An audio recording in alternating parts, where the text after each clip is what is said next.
ಬರ್ರಿ ಬೀಗ್ರ ಊಟ ಮಾಡೋಣ. ಬಾಳ್ ಮಂದಾಗ್ಲಿ ತಗೋರಿ. ನಿಮ್ಮ ಬಾಯ ಅರಿಕೆಯಿಂದ ಹಂಗ ಆಗ್ಲೇವಾ?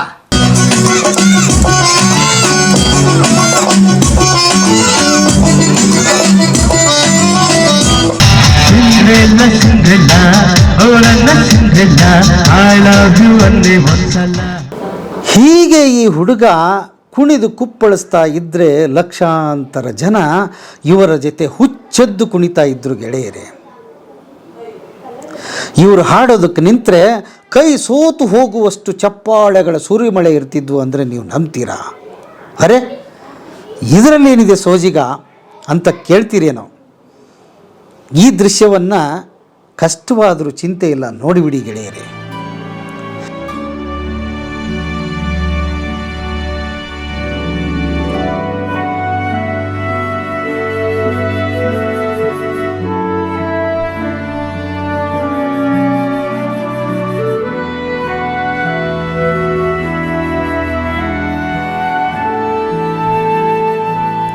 ಹೌದು ಗೆಳೆಯರೇ, ನೀವು ನಂಬದೇ ಇದ್ದರೂ ನಿಜ, ಇವರ ಹೆಸರು ಸಂತೋಷ್ ಚಿತ್ರಗಾರ್ ಅಂತ.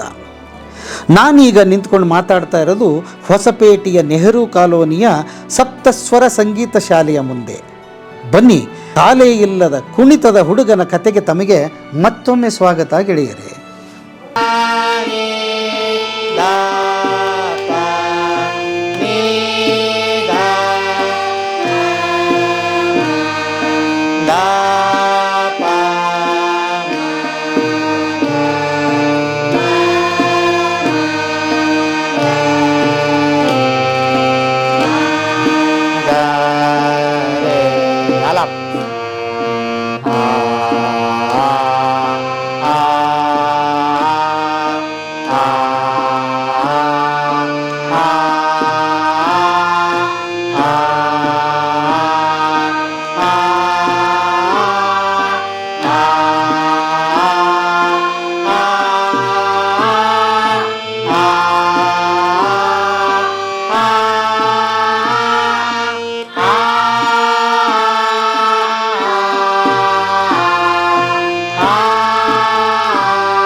ಸರ್ ನಮಸ್ತೆ. ನಮಸ್ಕಾರ ಸರ್. ತಮ್ಮ ಹೆಸರು ಸರ್? ಸಂತೋಷ್ ಚಿತ್ರಗಾರ್ ಅಂತ. ಚಿತ್ರಗಾರ್. Okay okay. ಹಾಂ ಹಾಂ ಹಾಂ ಹಾಂ. ವಿದ್ಯಾಭ್ಯಾಸ ಏನು, ಹೇಗೆ, ಯಾವ ಊರು? ವಿದ್ಯಾಭ್ಯಾಸ ನಮ್ಮದು ಬೇಸಿಕಲ್ ಬಂದ್ಬಿಟ್ಟು ಗಜೇಂದ್ರಗಡ, ಗದಗ ಜಿಲ್ಲೆ ಗಜೇಂದ್ರಗಡ. ಅಪ್ಪಾಜಿಯವರದೆಲ್ಲ ಅಲ್ಲೇ, ನಾವು ಹುಟ್ಟಿದ್ದು ಅಲ್ಲೇ. ಬಟ್ ಅಪ್ಪಾಜಿಯವರು ಮಿಲಿಟ್ರಿಲಿ ರಿಟೈರ್ಮೆಂಟ್ ಆದಮೇಲೆ SBIಯಲ್ಲಿ ಅವರಿಗೆ ಜಾಬ್ ಆಯಿತು 96 ಆ ಟೈಮಲ್ಲಿ. ಸೊ ಅವಾಗ ನಾವು ಹೊಸಪೇಟೆಗೆ ಬಂದ್ವಿ. ಸೊ ನಮ್ಮದು ಹೈಸ್ಕೂಲು ಎಲ್ಲ ವಿದ್ಯಾಭ್ಯಾಸ ಆಗಿದ್ದು ಹೊಸಪೇಟೆಯಲ್ಲೇ. ಅದಾದಮೇಲೆ ಡಿಪ್ಲೊಮಾ ಬಂದ್ಬಿಟ್ಟು ನಾನು ಬಳ್ಳಾರಿಯಲ್ಲಿ ಮಾಡಿದೆ. ಡಿಪ್ಲೊಮಾ ಮಾಡಿದ್ದೀವಿ ಎಲೆಕ್ಟ್ರಿಕಲ್ಲು. ಅದಾದಮೇಲೆ ಇಂಜಿನಿಯರಿಂಗು ಮೈಸೂರಲ್ಲಿ ಮಾಡಿದೆ. Basically electrical engineering. ಅದಾಗಿ ಮುಗಿದ್ಮೇಲೆ ನಾನು ಜಿಂದಾಲಲ್ಲಿ ವರ್ಕ್ ಮಾಡ್ತಿದ್ದೆ. ಈ ಸಂಗೀತದ ಇದು ಹತ್ಕೊಂಡಿದ್ದೆ ಯಾವಾಗ ನಿಮ್ಗೆ, ಹೇಗಿದೆ? ಸಂಗೀತ ಹೇಳ್ಬೇಕಂದ್ರೆ ನನಗೆ ಚಿಕ್ಕವನಿಂದನೇ ಇತ್ತು. ಅಂದರೆ ನಾನು ಹಾಡುಗಾರ ಆಗಿದ್ದಿಲ್ಲ, ಡ್ಯಾನ್ಸ್ ನನಗೆ ಭಾಳ ಇಷ್ಟ ಇತ್ತು ಚಿಕ್ಕವನಿಂದ. ನಾನು ಪ್ರೈಮರಿ ಸ್ಕೂಲ್ ಟೈಮ್ನಾಗಿಂದ ಅವಾಗಿಂದ ನಾನೆಲ್ಲ ಈ ಥರ ಆ್ಯಕ್ಟಿವಿಟೀಸು ಸ್ಕೂಲಲ್ಲೆಲ್ಲ ಡ್ರಾಮಾಗಳು, ಡ್ಯಾನ್ಸು ಅದೆಲ್ಲ ನಾನು ಮೊದಲಿಂದನೂ ಮಾಡ್ತಾ ಬಂದಿದ್ದೆ. ಆಮೇಲೆ ನಾನು ಬೆಂಗಳೂರಲ್ಲಿ ಜಾಬ್ ಮಾಡ್ತಾ ಇದ್ದಾಗ ಅಲ್ಲೇ ನಮ್ಮದು ಒಂದು ಟೀಮ್ ಮಾಡ್ಕೊಂಡಿದ್ವಿ, ಡ್ಯಾನ್ಸ್ ಅಕಾಡೆಮಿನೇ ಇತ್ತು. ಅಲ್ಲಿ ಶೋಸ್ ಎಲ್ಲ ಮಾಡ್ತಿದ್ವಿ. ಸೊ ಸ್ಟೇಟ್ ಲೆವೆಲಲ್ಲಿ ನಾನು ಡ್ಯಾನ್ಸರಾಗಿ ಅದರಲ್ಲಿ ನನಗೆ ಜಾಸ್ತಿ ಆಸಕ್ತಿ ಇತ್ತು. ಹಾಡುಗಳು ಹೆಂಗಂದರೆ ನಮ್ಮ ಅಪ್ಪಾಜಿಯವರು ಅವರವರ ಫ್ರೆಂಡ್ ಸರ್ಕಲಲ್ಲಿ ಮನೆಯಲ್ಲಿ ಯಾವಾಗಾದರೂ ಜಸ್ಟ್ ಹಂಗೆ ಗೆಟ್ ಟುಗೆದರ್ ಮಾಡಿದಾಗ ಹಳೆ ಹಾಡುಗಳು ಹಾಡೋದು, ಅವ್ರ ಜೊತೆಗೆ ನಾವು ಸುಮ್ಮನೆ ಹಂಗೆ ಇರ್ತಿದ್ವಿ. ಬಟ್ ಆಮೇಲೆ ನಾನು ಸಂಗೀತ ಕಲಿಬೇಕು ಅನ್ನಿಸ್ತು. ಸಂಗೀತ ಎಲ್ಲ ಜೊತೆಗೇ ಕಲಿತಾ ನನ್ನ ವರ್ಕಲ್ಲಿ ನಾನು ಮಾಡ್ತಿದ್ದೆ. ಬಟ್ ನನಗೆ ಮೂಲತಃ ನಾನು ನೃತ್ಯ ನನಗೆ ಭಾಳ ಇಷ್ಟ ಇದ್ದಿದ್ದು. ಬಟ್ ಮ್ಯೂಸಿಕ್ ಅಂದರೆ ಟಚ್ಚೆ, ಮ್ಯೂಸಿಕ್ ಅಂತೂ ಮೊದಲಿಂದನೇ ಇತ್ತು. ಹಾಡುಗಾರಿಕೆ ಅನ್ನೋದು 2010ರಿಂದ ನನಗೆ ಹಾಡುಗಾರಿಕೆ ಇಷ್ಟ ಅನ್ನಿಸ್ತು. ಅವಾಗ ನಾನು ಕಲಿತು ಇದು ಮಾಡ್ಕೊಂಡು. ಸೊ ಕೆಲಸ ಮಾಡ್ತಿದ್ರಿ, ಒಂದು ಕಡೆ ಡ್ಯಾನ್ಸ್ ಮಾಡ್ತಾ ಇದ್ರಿ, ಇನ್ನೊಂದು ಕಡೆ ಹಾಡು, ಹೀಗೆ ನಡೆದಿತ್ತು. ಸಡನ್ನಾಗಿ ಏನಾಯಿತು ನಿಮ್ಮ ಜೀವನದಲ್ಲಿ? 2015 ಸರ್, ಅದು 2015ರಲ್ಲಿ ಹಡಗಲಿಯಲ್ಲಿ ಒಂದು ಕಾರ್ಯಕ್ರಮ ಇತ್ತು, ಒಂದು ಪಬ್ಲಿಕ್ ಫಂಕ್ಷನ್ ಇತ್ತು. ಸೊ ಅದನ್ನು ರಾತ್ರಿ ಫಂಕ್ಷನ್ ಅದು ಮುಗಿಸ್ಕೊಂಡು ಪ್ರೋಗ್ರಾಮ್ ಎಲ್ಲ ಮುಗಿದ್ಮೇಲೆ ಸ್ವಲ್ಪ ರೆಸ್ಟ್ ಮಾಡಿ ವಾಪಸ್ ಬರ್ತಾ ಇದ್ವಿ ನಾವು. ಬರ್ತಾ ಇದ್ವಿ ಅನ್ನೋಕ್ಕೇನು ಈಗೇನು ಟನ್ನಲ್ ಇದೆ ಅಲ್ಲ ಡ್ಯಾಮ್ ಹತ್ತತ್ರ ಅಲ್ಲಿಗೆ ಬಂದುಬಿಟ್ಟಿದ್ವಿ. ನಾನು ನಮ್ಮ ಇನ್ನೊಬ್ಬರು ಕಲಾವಿದರು ಅಲ್ಲಿವರೆಗೂ ಬಂದ್ವಿ. ಅವಾಗ ಇನ್ನೂ 2 ವೇ ಆಗಿದ್ದಿಲ್ಲ, ರೋಡು ಒಂದೇ ಸಿಂಗಲ್ ರೋಡ್ ಇತ್ತು. ಸೊ ನಾನು ಡ್ರೈವ್ ಮಾಡ್ತಿದ್ದೆ, ಡ್ರೈವ್ ಮಾಡ್ತಾ ಅಪ್ರಾಕ್ಸಿಮೇಟ್ ಒಂದು 5:30 ಬೆಳಗಿನ ಜಾವ. ನಂದೇನೆಂದರೆ ಶಿಫ್ಟ್ ಇತ್ತು, ನೆಕ್ಸ್ಟ್ B ಶಿಫ್ಟ್ ಇತ್ತು. ಸೊ ಮನೆಗೆ ಬಂದು ರೆಸ್ಟ್ ಮಾಡಿ ಹೋಗೋಣ ಅನ್ನೋ ಆ ಒಂದು ಉಮೇದಲ್ಲಿ ಬಂದ್ವಿ. ಅಲ್ಲಿಂದ ಎಲ್ಲ ಏನಂದರೆ ಡ್ರೈವ್ ಮಾಡ್ಕೊಂಡು ಬಂದೆ. ಇಲ್ಲಿ ಬರ್ತಾ ಎದುರುಗಡೆ ಒಂದು ಅವಾಗ ಗೂಡ್ಸ್ ಗಾಡಿಗಳೆಲ್ಲ ಬೆಳಗಿನ ಜಾವ ಓಡಾಡುತ್ತೆ, ಈಗ ಓಡಾಡುತ್ತೆ. ಬಟ್ ನನಗೆ ಅದು ಭಾಳ ಫೋರ್ಸಲ್ಲಿ ಬರ್ತಿದ್ದ, ಅವ್ನು ಫಾಸ್ಟಲ್ಲಿ ಬರ್ತಿದ್ದ. ನನಗೆ ಭಯ ಆಗ್ಬಿಡ್ತು. ಎಲ್ಲಿ ಸಿಂಗಲ್ ರೋಡಲ್ಲ, ನನಗೆ ಒನ್ ವೇ ಆಗಿದ್ದರೆ ಆರಾಮಾಗಿ ಡ್ರೈವ್ ಮಾಡ್ತಿದ್ವಿ. ಸೊ ಸಡನ್ನಾಗಿ ಬರ್ತಾನೆ ಬಾ ಅಂತ ನಾನು ಹಿಂಗೆ ಸೈಡಿಗೆ ಹೋಗಲಿಕ್ಕೆ ಟ್ರೈ ಮಾಡಿದ್ದೆ. ಅದು ಒಂದು ಕಟ್ಟೆ ಇತ್ತು, ಆ ಕಟ್ಟೆಗೆ ನಂದು ಫ್ರಂಟ್ ವೀಲ್ ಬಡಿದು ಜಂಪ್ ಆಗಿ ಕೆಳಗೆ ಬಿದ್ದುಬಿಟ್ವಿ. ಕೆಳಗಂದರೆ ಚಿಕ್ಕ ಕೆನಾಲ್ ಇರುತ್ತೆ ಅಲ್ಲೆಲ್ಲ. ಸೊ ಅದರಲ್ಲಿ ಬಿದ್ದುಬಿಟ್ಟೆ. ಸೊ ಬಿದ್ದಾಗ ನಾನು ಬಿದ್ದಿದ್ದ ಪೊಸಿಷನ್ನೇ ಈ ಆ್ಯಂಗಲಲ್ಲಿ ಬಿದ್ದನಲ್ಲ, ಈ ಬೆನ್ನು ಸ್ಪೈನಲ್ ಕಾರ್ಡ್ಗೆ ಒಂದು ಸ್ಟೋನ್ ಇತ್ತು, ಅದು ಹಿಟ್ ಮಾಡಿಬಿಡ್ತು. ಅಂದರೆ ನಾನು ಅದಕ್ಕೆ ಸೀದಾ ಬಡಿದ್ಬಿಡ್ತು, ಪೆಟ್ಟಾಗ್ಬಿಡ್ತು. ಸೊ ಬಿದ್ದ ತಕ್ಷಣವೇ ನನಗೆ ಕಾಲಿನ ಸ್ಪರ್ಶ ತಗೊಂಡ್ಬಿಟ್ಟೆ. ಅಂದರೆ ಆ ನರ್ವು, ಸ್ಪೈನಲ್ ಒಳಗಡೆ ನರ್ವ್ ಇರುತ್ತೆ, ಅದೇ ಡ್ಯಾಮೇಜ್ ಆಗಿಬಿಡ್ತು ಸ್ಪಾಟಲ್ಲಿ. ಸೊ ನಿಮ್ಗೆ ಗೊತ್ತಿರಂಗೆ ನಮ್ಮ ಬಾಡಿಲಿ ಬೆನ್ನು ಹುರಿನೇ ಪೂರಾ ನಮ್ಮೆಲ್ಲ ಒಂದು ಬಾಡಿನ ಕಂಟ್ರೋಲ್ ಮಾಡೋ ಒಂದು ಫ್ಯೂಸು.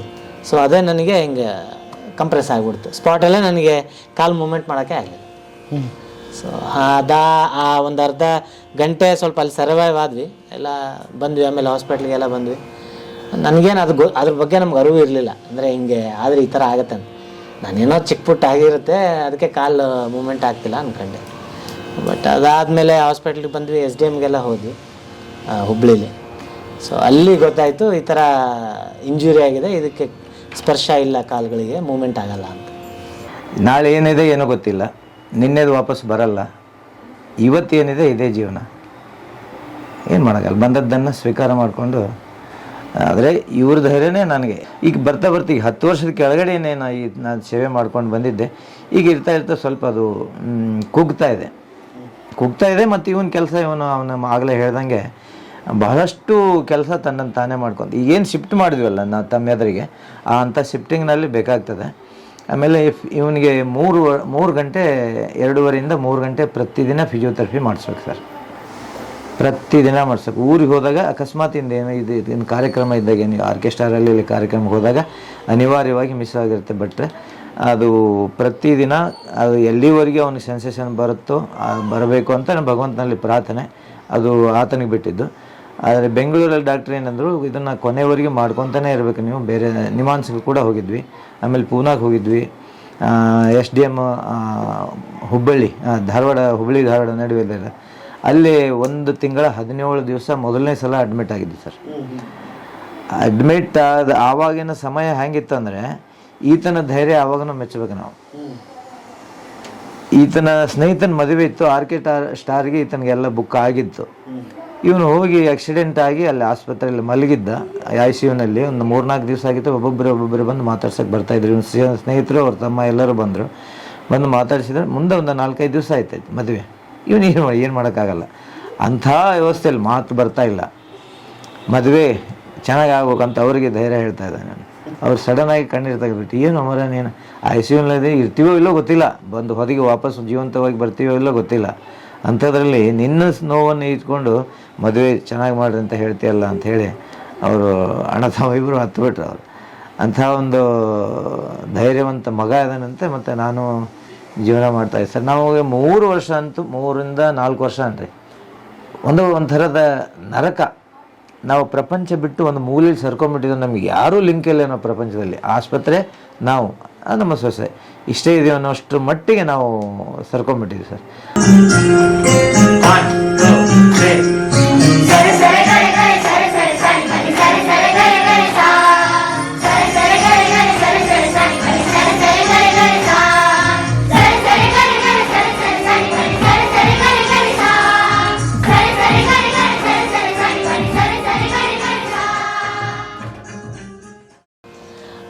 ಐ ಸಿ ಯು ಅಲ್ಲಿ ಇರೋ ಒಂದು ಸಂದರ್ಭ ಹೆಂಗಿತ್ತಂದರೆ, ಅಲ್ಲಿ ಹೆಂಗಂದರೆ ಕ್ರಿಟಿಕಲ್ ಇರೋ ಪೇಷಂಟ್ಸೇ ಬರ್ತಾರೆ. ಈಗ ರಾತ್ರಿ ಅಡ್ಮಿಟ್ ಮಾಡಿರ್ತಾರೆ, ಬೆಳಗ್ಗೆ ತೀರೋಗಿರ್ತಾರೆ. ಸೊ ಆ ಸೌಂಡು ಅಥವಾ ಅದೆಲ್ಲ ಒಂಥರ ಏನೋ ಜಿಗುಪ್ಸೆ ಬಂದ್ಬಿಡ್ತು ಲೈಫಲ್ಲಿ. ಇನ್ನೇನು ಮಾಡೋಕ್ಕಾಗತ್ತೆ, ನಾನು ಲೈಕ್ ನಾನು ಓಡಾಟನೇ ನನಗೆ ಬೇಕು. ಆಮೇಲೆ ನಾನು ಟೆಕ್ನಿಕಲ್ ವರ್ಕರು, ಆಮೇಲೆ ನಾನು ಡ್ಯಾನ್ಸ್ ಮಾಡ್ಬೇಕಂತ ಮೊದಲಿಂದನೇ ಇದ್ದವನು. ಸೊ ನಾನೇನು ಮಾಡೋಕ್ಕೆ ಸಾಧ್ಯ ಈಗ? ಆಮೇಲೆ ಇನ್ನೊಬ್ಬರ ಮೇಲೆ ನಾನು ಡಿಪೆಂಡೆಂಟೇ ಆಗ್ಬಿಡ್ತೀನಿ. ಇನ್ಮೇಲೆ ನನ್ನ ಲೈಫ್ ಇಷ್ಟೇ ಅಂತ ಒಂದು ಅಲ್ಲಿ ಐ ಸಿ ಯುಲ್ಲಿರೋರ್ಗು ಭಾಳನೇ ನೋವು ಆಯಿತು, ಜಿಗುಪ್ಸೆನೂ ಬಂತು ಲೈಫಲ್ಲಿ. ಇನ್ನೇನು ಮಾಡೋಕ್ಕಾಗಲ್ಲ ನಾನು. ಮದುವೆ ಆಗಿತ್ತು 1.5 ವರ್ಷ ಆಗಿತ್ತು ಮದುವೆ. 1.5 ವರ್ಷ ಆಗಿತ್ತು. ಈಗ ನಿಮಗೆ ಹೇಳೋದಕ್ಕೆ ಕೂತ್ಕೊಳ್ಳಿ? ಇಲ್ಲ ಸರ್, ಏನೂ ಆಗಲ್ಲ. ಒಂದು ಬೆರಳು ಕೂಡ ನಾನು ಮೂವ್ಮೆಂಟ್ ಮಾಡೋಕ್ಕಾಗಲ್ಲ. ಇಷ್ಟೇ ನೀವು ಈಗ ಕೂತಿದ್ದೀರಲ್ಲ, ಹಿಂಗೆ ಏನು ಬೇಕಂದರೆ ನಾನು ಕೈಯಿಂದನೇ ಮೂವ್ಮೆಂಟ್ ಮಾಡ್ಕೋಬೇಕು. ಇದಕ್ಕೆ ಸ್ಪರ್ಶನೂ ಇಲ್ಲ, ಇದು ಮೂವ್ಮೆಂಟು ಮಾಡಲ್ಲ, ಕಾಲು ಏನೂ ಗೊತ್ತಾಗಲ್ಲ. ಈ ಕಾಲುಗಳೇ ಮೊಣಕಾಲು ಇದೇನು ಲೈಕ್ ಏನಂತಾರೆ, ಸ್ಟ್ಯಾಂಡಿಂಗ್ ಪೊಸಿಷನ್ ಬರುತ್ತಲ್ಲ, ಆ ಪೊಸಿಷನಿಗೆ ನಮಗೆ ಈ ಬ್ರೈನಿಂದ ಕಮಾಂಡ್ ಹೋಗಲ್ಲ. ಹೌದಾ? ಹೌದು, ಆ ಸ್ಪೈನ್ ಇಂದನೇ ನಮಗೆ ಇದು ಇಡೀ ವರ್ಲ್ಡಲ್ಲೇ ಇದಕ್ಕೆ ಈ ಥರನೇ ಲೈಕ್ ಏನಂತಾರೆ ಪೊಸಿಷನ್ ಆಗೋದು ಸ್ಪೈನಲ್ಲಿ. ಇದಕ್ಕೆ ನಾವು ಟ್ರೀಟ್ಮೆಂಟ್ ಮಾಡ್ತಾಯಿದ್ದ ಕೆಲವೊಬ್ರು ಹೇಳ್ತಾರೆ, ಅಂದರೆ 1 ಲಕ್ಷ ಜನದಲ್ಲಿ ಇಡೀ 1 ಲಕ್ಷ ಜನದಲ್ಲಿ ಒಬ್ಬರಿಗೆ ಈ ಥರ ಆಗುತ್ತಂತೆ. ಈ ಆರ್ಟಿಫಿಷಿಯಲ್ ಲೆಗ್ಗು ಅದು ಇದು ಇಲ್ಲ, ಯಾಕಂದರೆ ನಮಗೆ ನಾವು ಸಹಜವಾಗಿ ಇದ್ದಿದ್ದರಿಂದ ಹುಟ್ಟದಿಂದನೂ ನಾವು ನಮಗೇನು ಪೋಲಿಯೋ ಅದು ಏನು ಅಲ್ವಲ್ಲ. ಸೊ ನಮ್ಗೆ ಈ ಥರ ಅದು ಈಗ ನೋಡಿ ಗೊತ್ತಾಯ್ತು ನಮಗೆ ಇವೇನು ಮಾಡೋಕ್ಕೆ ಬೇರೆ ಆಪ್ಷನ್ಸ್ ಸಿಗಲ್ಲ ನಮಗೆ, ಬೇರೆ ಆಪ್ಷನ್ಗಳೇ ಸಿಗಲ್ಲ. ಸೊ ಅದು ಏನಂದರೆ ಇದಕ್ಕೆ ಒಳಗಡೆ ಅದ್ರದ್ದು ಯಾಕೆ ಕೆಲಸ ಅದು ಮಾಡ್ತಿರುತ್ತೆ, ಬಟ್ ನಮಗೆ ಅದರ ಅರಿವಿರಲ್ಲ. ಮಾಡ್ತಾ ಇದೆ, ನಿಮಗೆ ಗೊತ್ತಾಗಲ್ಲ ಹಾಗೆ. ಸೊ ಹಾಗಾಗಿ ಇದಕ್ಕೆ ನಾವು ಬೇರೆ ಆಲ್ಟ್ರೇಷನ್ ಏನೂ ಇಲ್ಲ. ಆದರೆ ಒಂದೊಂದೇ ಹಂತ ಬರ್ತಾ ಮತ್ತು ಇವನು ಇದಕ್ಕೆ ತೊಡಗಿಸ್ಕೊಂಡ್ಮೇಲೆ ಜೊತೆಗೆ ನಮ್ಮ ಪತಂಜಲಿಯವರು ಕೂಡ ನನಗೇನಕ್ಕೆ ಭಾಳನೇ ಹೆಲ್ಪ್ ಮಾಡಿದ್ದಾರೆ ಸರ್. ಅಡ್ಮಿಟ್ ಆಗಿ 3 ದಿವಸ ಆಗಿದೆ. ಒಂದೇ ದಿನ ಮೀಟಿಂಗ್ ಮಾಡಿದ್ದಾರೆ. ಶುಕ್ರವಾರ ಮೀಟಿಂಗ್ ಮಾಡಿ ಶನಿವಾರ 1,09,000 ರೂಪಾಯಿ ಕಲೆಕ್ಷನ್ ಮಾಡಿಕೊಂಡು ಭಾನುವಾರ ದಿವಸ ಅಲ್ಲಿ ತಂದು ಕೊಟ್ಟರು. ನನ್ನ ಕಣ್ಣೀರೇ ಬಂತು. ಏನಂತ ತೊಗೊಳ್ಳಿ ಸರ್ ನಾನು ಇದನ್ನು ಅಂತ. ಹಾಗೆಲ್ಲ ಅನ್ಕೋಬೇಡ, ಪತಂಜಲಿ ಅಂದ್ರೆ ಒಂದು ಪರಿವಾರ. ನಾಳೆ ನಿಮ್ಮ ಮಗ ಆರಾಮಾಗಿ ನಿನಗೆ ಯಾರದಿಂದ ಅವ್ರಿಗೆ ನೀವು ಸಹಾಯ ಮಾಡಬೇಕಾಗ್ತಾರೆ, ಅವಾಗ ಮಾಡುವಂತೆ. ಈಗ ಅದು ಬೇಡ ಇದು ಬೇಡ ಅನ್ಬೇಡ ಅಂಥೇಳಿ ಅವರು ಹೇಳಿಕೊಟ್ರು. ಅದನ್ನು 21 ದಿನ ಸರ್ ಐ ಸಿ ಯುನಲ್ಲಿ. ಅದು ಇಲ್ಲಿ ಗಂಟಲಲ್ಲಿ ಒಂದು ಪೈಪ್ ಹಾಕಿದ್ರು, 9 ದಿನ ಗಂಟಲಲ್ಲೇ ಇತ್ತದು. ಮತ್ತು ಇಲ್ಲಿ ಹಾಕಿದ್ರು ಇಂಥಲ್ಲಿ ಹಾಕಿದ್ರು. ಅದು ನೋಡೋಂಗಿದ್ದಿಲ್ಲ ಸರ್ ಪರಿಸ್ಥಿತಿ. ಅದು ಬೇಡಪ್ಪ ಜೀವನ ಅನಿಸ್ಬಿಟ್ಟಿತ್ತು. ಅಂಥ ಪರಿಸ್ಥಿತಿಯನ್ನು ಗೆದ್ದು ಬಂದ ನೀವು. ನನಗೆ ಯಾವಾಗಲ್ಲಿ ಐ ಸಿ ಯುನಲ್ಲಿ ಕಣ್ಣೀರು ಬಂತಂದ್ರೆ 11 ದಿನ ಆಗಿದೆ ಐ ಸಿ ಯುನಲ್ಲಿ. ಊಟ ಇಲ್ಲ, 21 ದಿವಸ ಊಟ ಇಲ್ಲ, ಏನಿಲ್ಲ. ರಿಯಾಕ್ಷನ್ ಅದೇನು ಗ್ಲುಕೋಸ್ ಅದ್ರ ಮೇಲೇ ಒಂದು ಜೀವನ. 11 ದಿನ ಆಗಿತ್ತು. ಸೊನ್ನೆ ಮಾಡ್ತಾಯಿದ್ದಾನೆ, ಅಪ್ಪ ಹಸಿವಾಗ್ತಾಯಿದೆ ಅಂತ. ಆವಾಗ ನನಗೆ ಕಲ್ಲು ಕಿತ್ತು 11ನೇ ದಿನಕ್ಕೆ ಹಸಿವಾಗ್ತಾಯಿದೆ ಅಂತ ಸೊನ್ನೆ ಮಾಡಿದ. ಆವಾಗಿನ ಆ ಸಿಚುವೇಶನ್ ಯಾರಿಗೂ ಬರಬಾರ್ದು ಸರ್, ಪ್ರಪಂಚದಲ್ಲಿ ಯಾರ್ಯಾರಿಗೂ ಬರಬಾರ್ದು. ಒಂದು ಕಾಲು ಮುರಿದು ಹಾಕೋಕ್ಕೆ ಬರೋದಿಲ್ಲ ಅಂದ್ರೆ ಕೃತಿ ಕಾಲು ಹಾಕ್ಸ್ಕೊಂಡು ಜೀವನ ಮಾಡಬಾರ್ದು ಹೊರತು ಇಂಥ ಒಂದು ಸ್ಪೈನಲ್ ಆಕ್ಸಿಡೆಂಟು ಭಗವಂತ ಯಾರ್ಯಾರಿಗೂ ಕೊಡಬಾರ್ದು ಅಂತ ನನ್ನ ಒಂದು ಇದು. ಅಂಥ ಒಂದು ಸಂದರ್ಭದಲ್ಲಿ ನಾನು ಕೂಗ್ತಿದ್ದೆ ನಾವು ವಯಸ್ಸಿಗೆ ತಕ್ಕಂಗೆ ನನಗೆ ಬೇಜಾರಾಗೋದು. ಏನಪ್ಪ ಮುಂದೆ ಇವ್ರ ಜೀವನ, ನಾನು ಇರೋ ತನಕ ಎಷ್ಟಂತ ಮಾಡಬಲ್ಲೆ, ನಾನು ಶಕ್ತಿ ಇರೋ ತನಕ ಮಾಡ್ತೀನಿ ಅಂಥದ್ರಲ್ಲಿ ನಮ್ಮ ಸೊಸೆ ಕೂಡ ಧೈರ್ಯ ಹೇಳ್ತಿದ್ದೆ, ಯಾಕೆ ನೀವು ದಿನಾಲು ಕಣ್ಣೀರು ಸರ್ ನಿಮಗೆ ಹೇಳ್ತೀನಿ ನಾನು. ಈತ ಒಳಗಿರ್ತಿದ್ದ, ಆಸ್ಪತ್ರೆಯಲ್ಲಿ ನಾವು ಇರ್ತಿದ್ವಲ್ಲ, 3 ವರ್ಷ ಕಂಪ್ಲೀಟ್ 1 ದಿನ ಹೋಗಿಲ್ಲ ನಾನು ಕಣ್ಣೀರು ಹಾಕಿಲ್ಲ ಅನ್ನೋದು. ಹೊರಗೆ ಬರೋದು ಅಳೋದು. ಇಲ್ಲಿ ಏನು ಹಿಂದೂಸ್ತಾನಿ ಕಲೆ? ಹಿಂದೂಸ್ತಾನಿ ಕಲಿತಾ ಇದ್ದೀವಿ. ಚಿಕ್ಕಂದ್ರಿಂದ ಹಾಡ್ತಿದ್ದೆ ಸ್ಟೇಜ್ ಫಂಕ್ಷನ್ಸ್ಗೆಲ್ಲ. So after completion of 7th ಆವಾಗ ಅಮ್ಮ ಓಕೆ ಚೆನ್ನಾಗಿ ಹಾಡ್ತಾಳೆ, ಇನ್ನು ಸ್ವಲ್ಪ ಬೇಸಿಕ್ ಸಿಕ್ಕರೆ, ಐ ಮೀನ್ ಮ್ಯೂಸಿಕ್ ನಾಲೆಡ್ಜ್ ಅಂತ ಸಿಕ್ಕರೆ ಇನ್ನೂ ಇಂಪ್ರೂವ್ ಆಗ್ಬೋದು ಅಂತ ಜಾಯಿನ್ ಮಾಡಿದ್ವಿ. ಏನು ಹೇಳ್ತೀರಿ ಸರ್ ಬಗ್ಗೆ? ಸರ್ ಲೈಕ್ ಸಮ್ಟೈಮ್ಸ್ ಅನಿಸುತ್ತಲ್ಲ ಕೆಲವೊಂದು ವಿಷಯಕ್ಕೆ ಸ್ಪೀಚ್ಲೆಸ್ ಅಂತ. ಸೊ ಅವ್ರ ವಿಷಯ ಬಂದಾಗ ಹಾಗೆ ಸ್ಪೀಚ್ಲೆಸ್ ಅನಿಸುತ್ತೆ. So this is message for every youths ಅಂತ ಹೇಳಕ್ಕೆ ಇಷ್ಟಪಡ್ತೀನಿ. ನಾವೆಲ್ಲ ಸರಿ ಇಟ್ಕೊಂಡು ಏನು ಮಾಡೋದು ಸಾಕು ಲೈಫು ಇಷ್ಟೇ ಅಂತ ಬೇಜಾರು ಮಾಡ್ಕೊಂಡಿರ್ತೀವಿ. ಬಟ್ ಲೈಫಲ್ಲಿ ಏನೇ ಟರ್ನ್ ಬಂದರೂ ಸಹ ಅದನ್ನು ಒಂದು ಪಾಸಿಟಿವ್ ವೇಯಿಂದ ಅವ್ರು ತಗೊಂಡು so is doing is work simultaneously. ಅಂದರೆ ಎಲ್ಲೂ ಅವ್ರ ಮುಖದಲ್ಲಿ ಎಲ್ಲೂ ಬೇಜಾರು ಕಾಣಲ್ಲ, ಅಷ್ಟೇ ಸ್ಪೋರ್ಟಿವಿಂದ ಇರ್ತಾರೆ. ಇನ್ನು ನಾವು ಕ್ಲಾಸಿಗೆ ಬರ್ತಿರ್ತೀವಿ ಅಯ್ಯೋ ಬೇಜಾರು ಅಂತ, ಬಟ್ ಅವರು ಸ್ಪೋರ್ಟಿವ್ ಆಗಿರಬೇಕು. ಅದು ಒಂದೇನೋ ನಮಗೆ ಕೆಲವೊಮ್ಮೆ ಶೇಮ್ಲೆಸ್ ಅನಿಸುತ್ತೆ. ಏನಪ್ಪ ನಾವು ಇಷ್ಟೊಂದು ಟ್ರೈನ್ ಮಾಡೋರು ಇಟ್ಕೊಂಡು ಇಷ್ಟೊಂದು ಧೈರ್ಯ ಹೇಳೋರು ಇಟ್ಕೊಂಡೆ ನಾವು ಇಷ್ಟೊಂದು ಅಯ್ಯೋ ಯಾಕೆ ಬೇಕು ಅಂತಿರ್ತೀವಿ. ಬಟ್ ಅವ್ರು ಅಷ್ಟೊಂದು ಸ್ಪೋರ್ಟಿವ್ ಆಗಿರ್ತಾರೆ, ಲೈಕ್ ಖುಷಿ ಅನಿಸುತ್ತೆ ಅವರನ್ನು ನೋಡಿದ್ರೆ. ಎಷ್ಟು ವರ್ಷ ಆಯಿತು ನಿಮಗೆ ಹಿಂಗೆ? ಸರ್ 7 ವರ್ಷ ಆಯ್ತು ಸರ್. 7 ವರ್ಷ ಹಿಂಗೆ ಕುಂತಿದ್ದೀರಲ್ಲ, ಹಿಂಗೆ ಹಾಂ, ಮಲ್ಕೊಳ್ಳೋದು ಅಥವಾ ಹಿಂಗೆ ಕೂಡೋದು ಅಷ್ಟೇ. ಹೌದಾ? ಹೌದು. ಎಲ್ಲರೂ ಹೋಗ್ಬೇಕು ಅಂದರೆ ಏನೇನು ಮಾಡ್ಬೇಕಂದ್ರೆ? ಹೋಗ್ಬೇಕಂದ್ರೆ ಅದೇ ಲೈಕ್ ಏನಂತಾರೆ, ನಾನು ಬೈಕಲ್ಲಿ ಎಲ್ಲ ಕಡೆ ಕೂಡಕ್ಕೇನು ತೊಂದರೆ ಇಲ್ಲ, ಬಟ್ ನನಗೆ ಟ್ರಾನ್ಸ್ಫರ್ ಆಗೋಕ್ಕಾಗಲ್ಲ. ಯಾವುದೇ ಆಟೋ ಅಂಥದ್ರಲ್ಲೆಲ್ಲ ಸ್ವಲ್ಪ ಸಪೋರ್ಟ್ ಮಾಡಿದ್ರೆ ಶಿಫ್ಟ್ ಆಗ್ತೀನಿ. ಬೈಕ್ಗಳಲ್ಲಿ ಕೊಡ್ಬೇಕಂದ್ರೆ ನನ್ನ ಮಗನ ಥರನೇ ಎತ್ತಿನೇ ಕೂಡಿಸ್ಬೇಕು, ಹಂಗೆ ಕೂಡಿಸ್ಬೇಕು, ಹಂಗೆ ಇಳಿಸ್ಬೇಕು. ಆ ಥರ ಇದರ ಕಂಡೀಷನ್ ಆಕ್ಸಿಡೆಂಟ್ ಆದಮೇಲೆ. ಈಗಲೂ ನಿಮ್ಮ ಸೇವೆ ಗೀವೆ ಎಲ್ಲ ಇನಿಷಿಯಲಿ ಕಂಪೇರ್ ಮಾಡಿದರೆ ಈಗೇನು ಅಷ್ಟು ನಾನು ಯಾರನ್ನೂ ಡಿಪೆಂಡ್ ಆಗಲ್ಲ, ಯಾವುದಕ್ಕೂ ಡಿಪೆಂಡ್ ಆಗಲ್ಲ. ಈಗ ಫಾರ್ ಎಕ್ಸಾಂಪಲ್ ನನ್ನ ನಿತ್ಯ ಕರ್ಮಗಳಾಯಿತು ಅದೆಲ್ಲ ನಾನೇ ಮಾಡ್ಕೊತೀನಿ, ಯಾವುದಕ್ಕೂ ಡಿಪೆಂಡೆನ್ಸಿ ಇಲ್ಲ. ಬಟ್ ಅದೇ ಹೊರಗಡೆ ಹೋಗ್ಬೇಕು ಅಂತಲ್ಲಿಂದ ಚಿಕ್ಕ ಪುಟ್ಟದಕ್ಕೆ ನಾನು ಸಹಾಯ ಬೇಕೇ ಆಗ್ತದೆ. ಈಗ ಇವ್ರನ್ನೆಲ್ಲ ಈಗ ಕೆಲಸ ಬಿಟ್ರಿ, ಹೋಗೋಕ್ಕಾಗ್ತಿಲ್ಲ, ಡ್ಯಾನ್ಸ್ ಅಂತೂ ಕನಸಾಗೋಯ್ತು ಅಲ್ವಾ? ಈ ಸಂಗೀತ ಇನ್ನೂ ಉಳ್ಕೊಂಡಿದೆ, ಅದನ್ನು ಮುಂದುವರಿಸ್ತಾ ಇದ್ದೀವಿ. ಹೀಗೆ ಈ ಮಕ್ಕಳನ್ನೆಲ್ಲ ಸೇರಿಸ್ಕೊಂಡು ಪಾಠ ಹೇಳ್ತೀರಿ? ಹ್ಞೂ ಸರ್. ಅದು 2015 ಆದಮೇಲೆ ಒಂದು 2 ಇಯರ್ಸ್ ನಾನು ಯೋಚನೆ ಮಾಡಿದೆ, ಅಂದರೆ ನಾನು ಏನು ಮಾಡಬಲ್ಲೆ ಈಗ. ನಾನು ಹೊರಗಡೆ ಈಗ ನನ್ನ ಟೆಕ್ನಿಕಲ್ ವರ್ಕ್ ಅಂತ ನಾನು ಮಾಡೋಕ್ಕಾಗಲ್ಲ. ಆಮೇಲೆ ನಾನು ಯಾವುದೋ ಒಂದು ಆಫೀಸ್ ವರ್ಕ್ ಹೋಗ್ತಂದ್ರೆ ಮತ್ತೆ ಇನ್ನೊಬ್ಬರನ್ನ ನಾನು ಡಿಪೆಂಡ್ ಆಗಲೇಬೇಕು. ಏನಕ್ಕೆ ನಾನು ಆ ರೀತಿಗೆ ಬಿಟ್ಟು ನನ್ನ ಕೈಲಿ ಏನಾಗುತ್ತೆ ಅನ್ನೋ ಥರ ಯೋಚನೆ ಮಾಡಿದ ನಂತರ ನನಗೊಂದು ಇದು ಸಿಕ್ತು. ಏನಂದರೆ ಅಟ್ಲೀಸ್ಟ್ ನಾನು ಜೂನಿಯರ್ ಸಿಲೆಬಸ್ ಆದ್ರೆ ನಾನು ಮಾಡಬಲ್ಲೆ ಹಿಂದೂಸ್ತಾನಿ ಶಾಸ್ತ್ರೀಯ ಸಂಗೀತದಲ್ಲಿ, ಅದನ್ನು ಮುಂದುವರ್ಸೋಣ ಅಂತ ನಮ್ಮದೊಂದು 2017 ನಮ್ಮದೇ ಆದ ಒಂದು ಸಂಸ್ಥೆನ ನಾನು ಪ್ರಾರಂಭ ಮಾಡಿದ್ದೆ. ಸಪ್ತಸ್ವರ ಸಂಗೀತ ಮತ್ತು ಲಲಿತ ಕಲಾ ಸಂಸ್ಥೆ ಅಂತ 2017 ಪ್ರಾರಂಭ ಮಾಡಿದ್ವಿ. ಇದು ಒಂಥರ ನಿಮಗೆ ಒಂದು ಚಿಕಿತ್ಸೆ ಅಂತಲೇ ಹೇಳ್ಬೋದು. ಅವ್ನು ಮರಿತೀರಿ ಹುಡುಗರ ಜೊತೆ ಸೇರಿ? ಚಿಕಿತ್ಸೆಗಿಂತ ದೊಡ್ಡ ಶಕ್ತಿ ಇದು. ಈಗ ಪುಟ್ಟರಾಜ್ ಅವರು ಅಂಥ ಮಹಾನ್ ವ್ಯಕ್ತಿಗಳು ಆ ಥರ ಅಂದರಿದ್ರು ಕೂಡ ಜಗತ್ತನ್ನೇ ಅವರು ಒಂದು ರೀತಿ ಮಾಡೆಲ್ ಆಗಿ ಇದು ಮಾಡಿದರು. ಸೊ ಅಂಥಲ್ಲಿ ನಾವು ಈ ಶಕ್ತಿ ನನ್ನ ಹತ್ರ ಐತೆ ಅನ್ನೋದೇ ನನಗೆ ಜೀವನ. ಅದು ಬರೀ ಮೆಡಿಸನ್ಗಿಂತ ಹೆಚ್ಚು ನನಗೆ. ಆ ಸಂಗೀತದಲ್ಲೇ ನಾವು 24 ಗಂಟೆ ಇರೋ ಭಾಗ್ಯ ನನಗೆ ಸಿಕ್ಕಿದೆ ಅಂತ ನಾನು ಖುಷಿ ಪಡ್ತೀನಿ. ಅದಕ್ಕೆ ಹಣಕಾಸು ಖರ್ಚಾಗ್ತಿದೆ ಇವತ್ತು ಕೂಡ? ಇಲ್ಲ ಸರ್, ಬಾಂಬೆಗೆ ಹೋಗಿ ಬಂದಮೇಲೆ ಅವರು ಒಂದು CD ಮಾಡಿಕೊಟ್ರು. ಅಲ್ಲಿ 6 ದಿವಸ 7 ದಿವಸ ಅಡ್ಮಿಟ್ ಇದ್ವಿ. ಇದೆಲ್ಲ ಮಾಡಿದ್ವಿ ನೋಡಿ ಸರ್. ಇವನ್ನ ಫಿಸಿಯೋಥೆರಪಿಗೋಸ್ಕರನೇ ಇದು ಮೇಲೆ ಮಾಡಿದ್ದು. ಕೆಲವೊಂದು ಹೇಳ್ಕೊಟ್ಟಿದ್ರಲ್ಲ, ಅದನ್ನು ನೋಡಿಕೊಂಡು ಈಗ ಅದು ವ್ಯವಸ್ಥೆ ನಾವು ಮಾಡ್ಕೊಂಡಿದ್ವಿ. ಅದರಂಗೆ ನಾನೇ ಈತನಿಗೆ ಮಾಡ್ತೀನಿ. ಇಲ್ಲ ಫಿಸಿಯೋಥೆರಪಿ ಡಾಕ್ಟ್ರೆ ನಾವು ಕರೆದ್ರೆ 1 ಗಂಟೆಗೆ 300 ರೂಪಾಯಿ ಕೇಳ್ತಾರೆ ಸರ್. ಅಂದರೆ 3 ತಾಸು ಮಾಡಿದರೆ ದಿನಕ್ಕೆ ಒಂದು ಹೆಚ್ಚು ಕಡಿಮೆ 1,000 ರೂಪಾಯಿ ನಮಗೆ ಕೊಡುವಂಥ ಶಕ್ತಿಯಲ್ಲಿ ನಾನು ಪೆನ್ಷನರ್, ಈತ ಈ ಉದ್ಯೋಗ. ಇಷ್ಟೇ ಬಿಟ್ಟರೆ ಇದು ಬಾಡಿಗೆ ಮನೆ, ಇದಕ್ಕೆ 11,000 ರೂಪಾಯಿ ಬಾಡಿಗೆ ಕಟ್ತಾಯಿದ್ವಿ. ಈ ಥರ ಇದ್ದಾಗ ನಾವು ಡಾಕ್ಟ್ರಿ ಇಟ್ಟು ಮಾಡೋಂಥ ಸಿಚುವೇಶನ್ ಇದ್ದಿಲ್ಲ.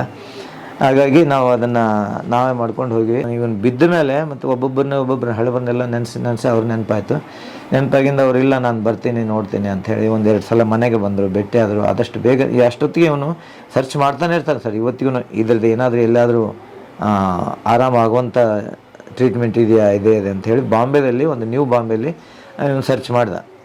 ಸ್ಟಮ್ ಸೆಲ್ಸ್ ಅಂಥೇಳಿ ಒಂದು ಆಪ್ರೇಷನ್ ಮಾಡ್ತಾರೆ ಸರ್. ಅದೇನು ನಮ್ಮ ದೇಶಕ್ಕೆ ಹೊಸದಾಗಿ ಬಂದ ಒಂದು 7-8 ವರ್ಷ ಆಯ್ತಂತ ಬಂದದಷ್ಟೇ. ಅದು ಕಂಡು ಹಿಡಿದು ಅಷ್ಟೊತ್ತಿಗೆ ಅವ್ರು ಬಂದಾಗ ಅವ್ರಿಗೆ ಹೇಳಿದ್ವಿ ಈ ರೀತಿ ನೋಡಿದ್ದೀವಿ, ಹೇಗೆ ಮಾಡ್ತೀವಿ. ಅವರೇ ಅಂದರು ಟ್ರೀಟ್ಮೆಂಟ್ ವಿಷಯ ನೀವು ಜಾಸ್ತಿ ಡಿಲೇ ಮಾಡಿಬಿಡ್ರಿ, ಆದಷ್ಟು ಬೇಗ ಬರ್ರಿ ಅಂಥೇಳಿ. ಅಂದರೆ ನಾವು ಅಷ್ಟೊತ್ತಿಗೆ ಕನ್ಸಲ್ಟ್ ಮಾಡಿದ್ವಿ. ಸಂಡೇ ಅಡ್ಮಿಟ್ ಮಾಡಿಕೊಡ್ತಾರೆ, ನೆಕ್ಸ್ಟ್ ಸಂಡೇ ಅವರು ಡಿಸ್ಚಾರ್ಜ್ ಮಾಡ್ತಾರೆ. 3 ಲಕ್ಷ ರೂಪಾಯಿ ಬಿಲ್ ಆಗ್ತದೆ ಅವ್ರದ್ದು. ನಮಗಷ್ಟು ಮಾಡೋಕ್ಕಾಗಲ್ಲ ಅಂಥೇಳಿ ನಾನು ಅವ್ರಿಗೇನು ನಮ್ಮ ರವಿ ಅವ್ರಿಗೇನಂದೆ, ಸರ್ ಬರ್ತೀವಿ, ದುಡ್ಡಿಂದ ಒಂದು ವ್ಯವಸ್ಥೆ ಮಾಡ್ಕೋಬೇಕಲ್ಲ, ಇದ್ದಕ್ಕಿದ್ದಂಗೆ ಬಾ ಅಂದ್ರೆ ನಮಗೂ ಆಗಲ್ಲ, ಹೆಂಗೋ ನಡೆದಿದೆ. ನೀವು ಅಳಿಯ ಸಂತೋಷ ನಮ್ಮ ಹಳಿ ಅಕ್ಕನ ಮಗ ಸರ್. ಅಕ್ಕನ ಮಗ? ಮಗ ರೀ. ಓ, ಹಂಗಾರ ಅವ ಸಣ್ಣವರಿದ್ದಾಗಿಂದ ಚಿಕ್ಕ ವಯಸ್ಸಿಂದ ನೋಡ್ತಾ ಇದ್ದೀವಿ, ಆಡಿಸಿದೀವಿ, ಬೆಳೆಸಿದೀವಿ, ಸ್ವಲ್ಪ ಜೊತೆಗೂಡಿ ಇದ್ವಿ ಸರ್. ಆದ್ರೆ ಇಂಥ ದುರ್ದೈವ ಆಗಬಾರ್ದಾಗಿತ್ತು, ಆಗಿದೆ. ಬಟ್ ಅವನಲ್ಲಿ ಒಂದು ಉತ್ಸಾಹ ಇದು ನೋಡಿ ನಮಗೂ ಒಂಥರ ಹೆಮ್ಮೆ ಅನಿಸುತ್ತೆ. ಅವ್ರು ಇನ್ನೊಬ್ಬರ ಸಂತೋಷನ ಕಂಡು ತಾನು ಸಂತೋಷ ಟ್ರೈ ಮಾಡ್ತಾನೆ, ಆ ದುಃಖ ಮರಿತಿದ್ದಾನೆ. ನಾವು ಅಷ್ಟೇ ಬೇಡ್ಕೊಂಡು ದೇವರಲ್ಲಿ ಅವನು ಆದಷ್ಟು ನಡೀಲಿಕ್ಕೆ ಪ್ರಯತ್ನ ಪಡಲಿ, ಆಗಲಿ ಅಂತ ಆ ದೇವರಲ್ಲಿ ನಾವು ಬೇಡ್ಕೊಂತೀವಿ ಅಷ್ಟೇ. ಒಂದು 2 ವರ್ಷ ಭಾಳ ಕಷ್ಟಪಟ್ಟು ಸರ್, ನಾವು ಪ್ರತಿಯೊಂದು ನೋಡಿದ್ದೀವಿ. ಏನು ಮಾಡ್ತಾರೆ ಮನುಷ್ಯ ನಡೆ ದೇವರು ಆ ರೀತಿ ಬರೆದು ಬಿಟ್ಟಿದ್ದಾನೆ, ಆಗಬಾರ್ದಾಗಿತ್ತು. ಆದಷ್ಟು ಹಾಗೆ ಅದನ್ನು ಒಂದು ವರ್ಷ ಬರ್ತಾ ಇದ್ದಾನೆ. ಈಗ ನೋಡೋಣ ದೇವ್ರು ಏನು ಮಾಡ್ತಾನೆ ಮುಂದೆ. ಅದು ಕೊಟ್ಟು ಜೀವ ಏನು ಮಾಡ್ತಾನೆ ನೋಡೋಣ ಅಂತ. ಬಟ್ ಒಳ್ಳೆ ಉದಾಹರಣೆ ಅವರು. ಯಾಕಂದ್ರೆ ಸಣ್ಣದಕ್ಕೆಲ್ಲ ಕುಗ್ಗಿ ಹೋಗ್ತೀವಿ, ಏನೋ ಆಯ್ತು ಅಂತ ಜೀವಿಸಿಕೊಂಡಿಲ್ಲ ಸರ್, ಅದು ಉತ್ಸಾಹ ಆಗಿದ್ದಾನೆ ಅಲ್ವಾ? ಅದು ಭಾಳ ಇಂಪಾರ್ಟೆಂಟ್ ಲೈಫಿಗೆ. ಆಗಿದೆ, ಎಷ್ಟೋ ಅನಾಹುತ ಆಗಿದಾವೆ ನೋಡಿದ್ವಿ, ನಾವು ಪೇಪರ್ಲಿ ಓದಿದ್ವಿ. ಕೆಲವರು ಏನು ಜೀವನನೇ ಮುಗೀತು ಅಂತ ಎಷ್ಟೋ ಜನ ಇದು ಮಾಡ್ಕೊಂಡಿದ್ದಾರೆ, ನಾವು ನೋಡಿದ್ವಿ. ಬಟ್ ಈತ ಒಂದು ಸ್ಟ್ಯಾಂಡ್ ಆಗಿ ನಾನು ಮಾಡಬಲ್ಲೆ, ನಮ್ಮಂತರ ಜೀವನ ಮಾಡ್ಬೋದು ಅಂತ ತೋರಿಸ್ಕೊಟ್ಟಿದ್ದಾನೆ. ಇದು ಇನ್ನೊಬ್ಬರಿಗೆ ಮಾದರಿ ಆಗಿದ್ದಾನೆ ಅನ್ನೋದು ನನ್ನ ಒಂದು ಆಶಯ ಸರ್. ಯಾಕಂದರೆ ಬರೀ ಸಂಗೀತದ ಇದು ನಾನು ಬರೀ ಶಾಸ್ತ್ರೀಯ ಒಂದೇ ಅಲ್ಲ, ಆರ್ಕೆಸ್ಟ್ರಾಗಳು ಈಗೂ ಮಾಡ್ತೀನಿ. ಆಮೇಲೆ ನನ್ನದೇ ಆದ ಸ್ವಂತ ತಂಡ ಇದೆ, ನಂದು ವಾದ್ಯಗೋಷ್ಠಿ ತಂಡ ಇದೆ. ಆಮೇಲೆ ನಾನು ಬೇರೆ ಕಾರ್ಯಕ್ರಮಗಳಿಗೆ ನಂದು ಸೌಂಡ್ ಸಿಸ್ಟಮ್ ಕೂಡ ನಾನೇ ಹೋಗ್ತೀನಿ. ಆಮೇಲೆ ನಂದು ರೆಕಾರ್ಡಿಂಗ್ ಸ್ಟುಡಿಯೋ ಇದೆ, ನಾನೇ ಸ್ವಂತ ಮ್ಯೂಸಿಕ್ ಕಾಂಪೋಸಿಷನ್ಸ್ ಎಲ್ಲ ಮಾಡ್ತೀವಿ. ನಾವು ನಮ್ಮದು ಟೀಮ್ ಇದೆ, ಕಾಂಪೋಸಿಷನ್ಸ್ ಎಲ್ಲ ಮಾಡ್ತೀವಿ. ಹಾಡುಗಳನ್ನ ಬೇರೆ ಬೇರೆ ಗಾಯಕನ ಕರೆಸಿ ಹಾಡಿಸ್ತೀವಿ. ಸೊ ನನ್ನದೇ ಆದ ಒಂದು ಸ್ಟುಡಿಯೋ ಕೂಡ ಧ್ವನಿ ಮುದ್ರಣ ಮಾಡ್ಕೊಂಡಿದ್ದೀನಿ ನಾನು. ಇದೇ ನಮ್ಮ ಧ್ವನಿ ಮುದ್ರಣ ಕೇಂದ್ರ. ಸೊ ಇಲ್ಲಿ ನಾವು ಹೊಸ ಕಲಾವಿದರದು ಅದೇನು ಸಾಹಿತಿಗಳು ಅವ್ರದ್ದೆಲ್ಲ ಏನು ಒಂದು ರಚನೆಗಳು ತಂದು ಕೊಡ್ತಾರೆ. ನಾವು ಅದಕ್ಕೆ ಇಲ್ಲಿ ಖುದ್ದಾಗಿ ರಾಗ ಸಂಯೋಜನೆ ಎಲ್ಲ ಮಾಡಿ, ಸಂಗೀತ ಸಂಯೋಜನೆ ಎಲ್ಲ ಮಾಡಿ, ಸೊ ಎಲ್ಲ ಹಾಡುಗಳನ್ನ ಧ್ವನಿ ಮುದ್ರಣ ಮಾಡಿ ಅವ್ರಿಗೆ ಕೊಡ್ತೀವಿ. ಸುಮಾರು ನಮ್ಗೆ ಇಳಕಲ್ಲು ಕಡೆಯಿಂದನೂ ಸುಮಾರು ಕಡೆ ನಮ್ಮ ಒಂದು ಇದನ್ನು ಏನಂತಾರೆ ಸಂಗೀತಗಾರರು ನಮಗೆ ಅವಕಾಶ ಕೊಟ್ಟಿದ್ದಾರೆ. ಯಾವುದಾದ್ರೂ ಒಂದು ನೀವು ಮಾಡಿದ್ದೇನೋ ತೋರ್ಸೋಕ್ಕೆ ಸಾಧ್ಯ? ತೋರಿಸಿ, ಒಂದೆರಡು ನಿಮಿಷ.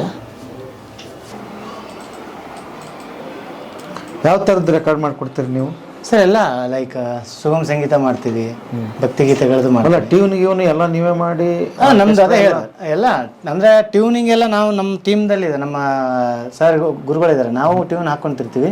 ಅಥವಾ ಅವರಿಗೆ ಹೆಚ್ಚಿಂದ ಸ್ವಲ್ಪ ಇದು ಬೇಕಂದ್ರೆ ನಮ್ಮ ಗುರುಗಳ ಜೊತೆ ನಾವು ಇದನ್ನ ಡಿಸ್ಕಷನ್ ಮಾಡ್ಕೊಂಡು ಕಾಂಪೋಸಿಷನ್ಸ್ ಎಲ್ಲ ಮಾಡಿ, ನಮ್ಮ ವಾದ್ಯಗಾರರು ಇದ್ದಾರೆ, keyboard player, pad player, so ಅವ್ರನ್ನೆಲ್ಲ ಇಲ್ಲಿ ಕರೆಸಿ, ಸೊ ಆ ಥರ ನಾವು ಮಾಡ್ತೀವಿ ಸರ್. ಟೀಮ್ ವರ್ಕೇ ಇದೆ. ಎಲ್ಲ ಎಡಿಟ್ ಎಲ್ಲ ನೀವು? ಎಲ್ಲ ಆಡಿಯೋ ಎಡಿಟಿಂಗ್ ಮಾಡ್ತೀನಿ, ವಿಡಿಯೋ ಎಡಿಟಿಂಗ್ ಮಾಡ್ತೀನಿ. ಹೌದಾ? ಅದೆಲ್ಲ ಹೆಂಗೆ ಎಲ್ಲಿ ಕಲ್ತ್ರಿ ಸರ್? ಎಲ್ಲ ಆನ್ಲೈನ್ ಕೋರ್ಸ್ ಸರ್. ಹೌದಾ? ಇದ್ರದ್ದು ಎಡಿಟಿಂಗ್ ಕೂಡ ಆನ್ಲೈನ್ ಕೋರ್ಸಲ್ಲೇ ಕೋರ್ಸ್ ಪೇ ಮಾಡಿ, ಅಂದರೆ 2017 ಆಡಿಯೋದು ಫಸ್ಟ್ ಮಾಡ್ಕೊಂಡೆ 1 ಇಯರ್ದು. ಅದಾದಮೇಲೆ ವಿಡಿಯೋ ಎಡಿಟಿಂಗ್ ಕೂಡ ನಾನು ಆನ್ಲೈನಲ್ಲೇ ಇದು ಮಾಡ್ಕೊಂಡು, ವಿಡಿಯೋ ಎಡಿಟಿಂಗದು ನಾನು ಏನಕ್ಕೆ ಮಾಡ್ಕೊಂಡೆ ಅಂದರೆ, ಈಗ ನನ್ನದೇ ಕೆಲವೊಂದು ಪ್ರಾಜೆಕ್ಟ್ಸ್ ಮಾಡ್ತಿರ್ತೀವಿ, ಮಕ್ಕಳದ್ದು ಮಾಡ್ತಿರ್ತೀನಿ, ಅಥವಾ ನಾವು ಕವರ್ ಸಾಂಗ್ಸ್ ಎಲ್ಲ ಮಾಡ್ತಿರ್ತೀವಿ. ಸೊ ನಾವು ಅಲ್ಲಿ ಇದು ಮಾಡೋದಕ್ಕಿಂತ ನಮ್ಮದ್ರಲ್ಲೇ ಎಲ್ಲ ಇರಲಿ, ಒಂದು ಪಾಯಿಂಟ್ ಆದರೆ ಎಲ್ಲ ಕೆಲಸ ಈಸಿ ಆಗುತ್ತೆ ಅನ್ನೋದು. ಹಾಗಾಗಿ ನಾನೇ ಅದನ್ನು ಕಂಟಿನ್ಯೂ ಮಾಡ್ಕೊಂಡೆ. ಆಮೇಲೆ ನಮ್ಮ ಸಂಸ್ಥೆಯಿಂದನೇ 2 ಇಯರ್ಸಿಂದ ವಿಜಯನಗರಕ್ಕೆ ಹೋಗಿಲ್ಲ ಅಂತ ಒಂದು ಸ್ಟೇಟ್ ಲೆವೆಲ್ ಸಿಂಗಿಂಗ್ ಕಾಂಪಿಟೇಷನ್ ಮಾಡಿದ್ವಿ 2021 and 22. ಸೊ ಅದು ಕೂಡ ಅದನ್ನು ನವಂಬರಲ್ಲೇ ಮಾಡ್ತೀವಿ ನಾವು ಕಾಮನ್ನಾಗಿ. ರಾಜ್ಯೋತ್ಸವದ ಆಮೇಲೆ ಪುನೀತ್ ರಾಜ್ಕುಮಾರ್ ಒಂದು ನೆನಪು ಅಂತ ಸ್ಟೇಟ್ ಲೆವೆಲ್ ಇದು ಕೂಡ ಲೈಕ್ ಕಾಂಪಿಟೇಷನ್ಸ್ ಕೂಡ ನಾವು ಕಂಡಕ್ಟ್ ಮಾಡ್ತೀವಿ. ಈ ರೀತಿ ಇದ್ದೆವು ಆ್ಯಕ್ಷನ್ ಪೂರ್ವದಲ್ಲಿ. ಇನ್ನೊಂದು ಡ್ಯಾನ್ಸಾ?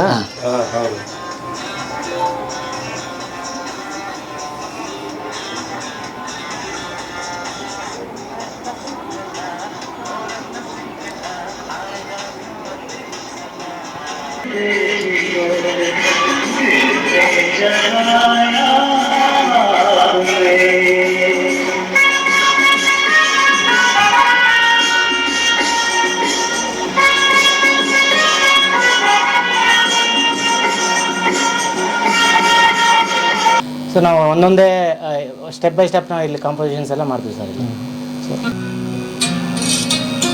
ಏನು ಪರ್ಕಷನ್ಸು ಕೀಬೋರ್ಡ್ಸ್ದು ಏನಿರುತ್ತೆ ಅದು ಒಂದು ಲೇಯರ್ ಮಾಡ್ತೀವಿ. ಅದಾದಮೇಲೆ ಮತ್ತೆ ಏನು ನಮಗೆ ಬೇಸಿಕ್ಸ್ ಏನೇನು ಬೇಕು ಅವೆಲ್ಲ ಲೇಯರ್ ವೈಸ್ ನಾವು ಮಾಡ್ತಾ ಹೋಗ್ತೀವಿ ಸರ್. ನಮ್ಮ ಮಕ್ಕಳದೆಲ್ಲ ಸೇರಿಸಿ ಹಾಡಿದ್ವಿ ಹಾಡಿಸಿ.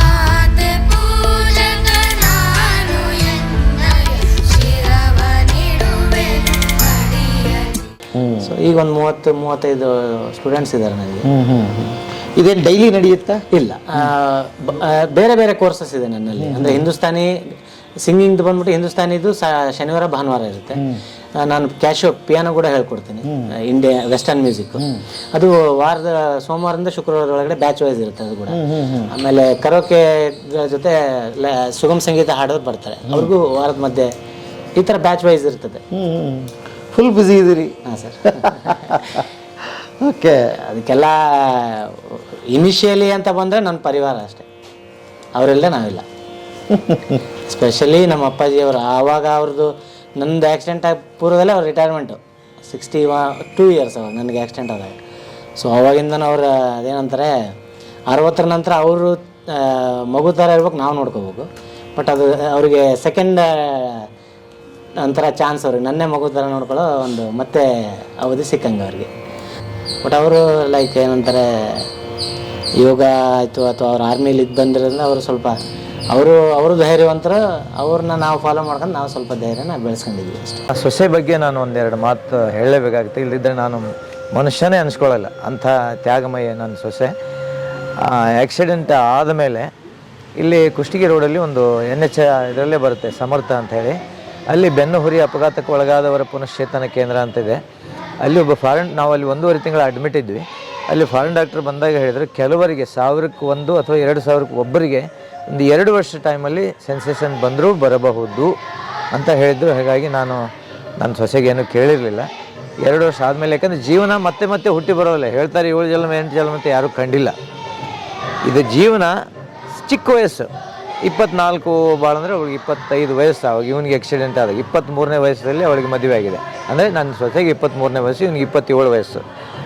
1.5 ವರ್ಷ ಹಿಂಗಾಯ್ತು ಅಂದರೆ 24-24.5 ವರ್ಷ ಇತ್ತು ಅವಳಿಗೆ. ಹಿಂಗೆ ಆಗಿದೆ ಅಂದಮೇಲೆ 2 ವರ್ಷ ಬಿಟ್ಟು ನಾನು ಅವಳು ಕೇಳಿದೆ, ನೋಡಮ್ಮ ಮಗಳಂತ ಕೇಳ್ತೀನಿ, ದಯವಿಟ್ಟು ತಪ್ಪು ತಿಳ್ಕೊಬೇಡ.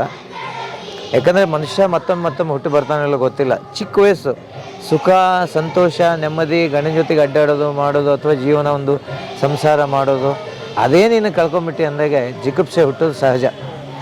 ಯಾವ ಮನುಷ್ಯನೂ ಇದನ್ನು ಸಹಿಸಲ್ಲ. ಅದು ಒಂದು ಮಾತ್ರ ಯಾರೂ ಸಹಿಸಲ್ಲ. ನೀನು ಚಿಕ್ಕ ವಯಸ್ಸದೆ, ಹಾಗಾಗಿ ದಯವಿಟ್ಟು ಕೇಳ್ತೀನಿ ತಪ್ಪು ತಿಳ್ಕೊಬೇಡ ಅಂತ ಮೊದಲು ಆಕೆ ಕೈ ಮುಗಿದು ಕೇಳಿ ನೋಡು. ಮತ್ತು ನಮಗಂತೂ ಹಡ್ದವರು ಬಿಡುಗಡೆ ಇಲ್ಲ, ಹೆಂಗೆ ಸಾಧ್ಯ ಆಗುತ್ತೋ ಹಂಗೆ ಜೀವನ ಮಾಡ್ತೀವಿ. ಅಥವಾ ಇನ್ನೊಂದು ಮದುವೆ ಆಗಿದ್ರೂ ಹೇಳು, ನಿಮ್ಮ ತವ್ರ ಮನೆಯವರು ನಾನು ಕೂಡ ಪ್ರಯತ್ನ ಮಾಡ್ತೀವಿ, ಸಾದಷ್ಟು ಹೆಲ್ಪ್ ಮಾಡ್ತೀವಿ ಅಂತ ಕೇಳಿದಾಗ ಅವಳು ನಾನು ಎಲ್ಲಿ ಹೋಗಲ್ಲ, ಇವನ ಜೊತೆಗೇ ಇರ್ತೀನಿ ಅಂತ ಹೇಳಿಲ್ಲ. ಅವಾಗ ಕೈ ಮುಗಿದೆ ಅವಳು, ನಾನು ಮಾಡೋ ನೀನೇ ತಾಯಿ ನೀನೇ ಹೆಂಡ್ತಿ ಅವನಿಗೆ ಅಂತ ಹೇಳಿ ಅವಳಿಗೆ ಕೈ ಮುಗಿದು ಕಣ್ಣೀರು ಹಾಕಿರ್ತಾರೆ. ನಾ ಆವಾಗ ಆ ನೆನಪು ಆಕಿ ನುಡಿ ಇವತ್ತಿಗೂ ನನ್ನ ಕಿವಿಯಲ್ಲದು ಗೂಂಜುತ್ತಾ ಅಂತಾರೆ ಹಿಂದಿಲಿ. ಅದು ಧ್ವನಿ ನನ್ನ ಕಿವಿಗೆ ಇವತ್ತಿಗೂ ಅದು ಕೇಳಿಸ್ತಾ ಇರ್ತದೆ. ಅವಳು ಹೇಳಿದ ಆ ಮಾತು. ತನ್ನ ಜೀವನನೇ ತ್ಯಾಗ ಮಾಡ್ತಾಳೆ ಆಕೆ. ನಮ್ಮ ಮಗಂದು ಅವನ ಮಗ ಏನು ಮಾಡೋಕ್ಕಾಗಲ್ಲ, ಆಗೋತ್ತೆ ಅವನು. ಆದರೆ ಅವಳು ಎಲ್ಲಿಂದಲೂ ಬಂದವಳು ಬರೀ 1.5 ವರ್ಷದಲ್ಲೇ ಇಂತಹ ಪರಿಸ್ಥಿತಿ ಜೊತೆ ಯಾರು ಇರೋಲ್ಲ ಸರ್. ಈಗಿನ ಕಾಲದಲ್ಲಿ ಯಾರೂ ಇರೋದಿಲ್ಲ, ಹೋಗಿಬಿಡ್ತಾರೆ. ಎಂಥ ಎಲ್ಲ ಅನುಕೂಲ ಎಲ್ಲ ಸುಖ ಸಂತೋಷ ಇದ್ದರೂ ಏನೇನೋ ತಪ್ಪು ಮಾಡುವಂಥ ಕಾಲದಲ್ಲಿ ಎಲ್ಲ ನಾನು ಇವನ ಜೊತೆಗೇ ಜೀವನ ಕಳಿತೀನಿ ಅಂತ ಹೇಳಿಲ್ಲ. ಅವಳಿಗೆ ಕೈ ಮುಗಿದೆ ಸರ್. ನಿಜವಾಗಿ ಇವನಿಗೆ ಹಿಂಗೆ ಆಗುತ್ತೆ ಅಂತ ದೇವರು ಅಂಥ ಹೆಂಡ್ತಿ ನಾವಾಗಿ ಜೋಡು ಮಾಡಿದ್ದಾನೆ ಅಂತ ಅನಿಸುತ್ತೆ ನನಗೆ. ಹಾಗಾಗಿ ನಮಗೆ ಉಲ್ಟ ಧೈರ್ಯ ಹೇಳ್ತಾಳು, ಯಾಕೆ ನೀವು ಕೊರಗ್ತೀರಿ ದಿನಾಲು, ಬೇಡ ಆಗಿದ್ದಾಗೋಯ್ತು, ಇನ್ನು ಮುಂದೆ ಏನು ಮಾಡಬೇಕು ಹಂಗೆ ಜೀವನ ಮಾಡೋಣ ಅಂತ ಹೇಳಿ ಅವಳು ನಮ್ಮನ್ನೇ ಸಮಾಧಾನ ಮಾಡ್ತಾಳೆ ಹೊರತು. ಆದರೆ ಜೀವನ ಹಾಳು ಮಾಡ್ಕೊಂಡ್ಮೇಲೆ ಸ್ವಲ್ಪ ಚೀಡು ಅನಿಸುತ್ತೆ ಮನುಷ್ಯನಿಗೆ. ಯಾಕಂದರೆ ಈಗ ಯಾವುದಾದ್ರು ಮದುವೆ ಹೋಗೋ ಅದಕ್ಕೆಲ್ಲಿ ಹೋಗಂತೀನಲ್ಲ, ಸ್ವಲ್ಪ ಬೇಜಾರಾಗುತ್ತೆ. ಯಾಕಂದರೆ ಗಂಡ ಹೆಂಡ್ತಿದ್ರೆ ಗಂಡ ಹೆಂಡ್ತಿ ಹೋಗೋರು, ಈಗ ನಾನು ಒಬ್ಬಳೇ ಹೆಂಗೆ ಹೋಗಲಿ ಅಂತ ಭಾಳಷ್ಟು ಡಿಲೀಟ್ ಮಾಡಿಬಿಡ್ತಾಳೆ, ಹೋಗಲ್ಲ. ಅನಿವಾರ್ಯ ನಮ್ಮ ಸಂಬಂಧಿಕರಿದ್ದರೆ ನಾನೇ ಕರ್ಕೊಂಡು ಹೋಗಿರ್ತೀನಿ, ಬಾಕಿ ಹೋಗಲ್ಲ. ಈ ರೀತಿ ಅವಳು ತನ್ನ ಜೀವನವನ್ನು ಸಾಗಿಸಿದಾಳೆ ಅಂದರೆ ಅವಳ ಬಗ್ಗೆ ನಾನು ಹೇಳಲೇಬೇಕು ಸರ್. ಒಳ್ಳೆ ಸೊಸೆ, ಒಳ್ಳೆ ಸೊಸೆ, ದೇವತೆ ನೋಡಿ. ಮಗು ಧೃತಿ ಅಂತ ಮಗಳು, 1-2 ವರ್ಷದ ಮಗಳು. 2 ವರ್ಷ. ಅದೇ ನಾನು ಬಾಂಬೆಗೆಲ್ಲ ಟ್ರೀಟ್ಮೆಂಟ್ ಹೋದ್ಮೇಲೆ ಸ್ವಲ್ಪ ಕ್ಯೂರ, ನನಗೆ ಸ್ವಲ್ಪ ಗುಣ ಸ್ಪರ್ಶ ಜ್ಞಾನ ಎಲ್ಲ ಬಂದಮೇಲೆ ನನಗೆ ಮಗು ಬಂದ್ಲು. ಅವಳು ಬಂದಮೇಲೆ ಇನ್ನೂ ಆ ಲೋಕ ನಮಗೆ ಕಂಪ್ಲೀಟ್ಲಿ ನಾವು ಹಿಂದಿನ ಜೀವನ ಮರ್ತೇ ಬಿಟ್ಟಿದ್ವಿ. ಹಾಗಾದ್ರೆ ಬದುಕಲ್ಲಿ ಎಲ್ಲ ಭರವಸೆಗಳಿದೆ, ಎಲ್ಲ ಬೆಳಕಿದೆ, ಕಾಯಬೇಕು, ತಾಳ್ಮೆ ಬೇಕು ಅಂತೀರಿ? ಭಾಳನೇ ಬೇಕು. ನಾವು ಎಷ್ಟು ತಾಳ್ತೀವಿ ಅಷ್ಟು ನಮಗೆ ಸಿಗುತ್ತೆ. ಅದು ಅದೇ ನಂತರ ಹಿಂದಿಲಿ ಅಪ್ಪ ಹೇಳ್ತಾರೆ ಸಬ್ರ ಕಫಲ್ ಮೀಠಾ ಹೋದ ಅಂತ. ನಾವು ಎಷ್ಟು ಕಾಯ್ತೀವಿ ಅಷ್ಟು ಹಣ್ಣು ರುಚಿ ಆಗುತ್ತೆ. ಹಣ್ಣನ್ನು ನಾವು ಬೇಗ ಕಿತ್ತಿದ್ರೆ ಕಾಯಿ ತಿನ್ಬೇಕಾಗತ್ತೆ. ಹಣ್ಣಾಗಲಿ ಬಿಡು ಅಂತ ನಾವು ನಾವೇ ಪರೀಕ್ಷೆ ಹೊಡ್ಕೋಬೇಕಷ್ಟೆ. ಹೊಡ್ಕೊಂಡಷ್ಟೇ ಅದು ನಮಗೆ ನಾವು ಚಾಲೆಂಜ್ ಕೊಟ್ಟಾಗ ನಮಗೆ ಅದಷ್ಟು ರಿಸಲ್ಟ್ ಸಿಗುತ್ತೆ. ಹಾಗಾಗಿ ಅದನ್ನು ನಾವು ಆ ರೀತಿಯೇ ಒಂದು ಜೀವನನ ರೂಪಿಸ್ಕೊಂಡು ಹೊರಟಿದ್ದೀವಿ. ಅದ್ಭುತ ಅದ್ಭುತ.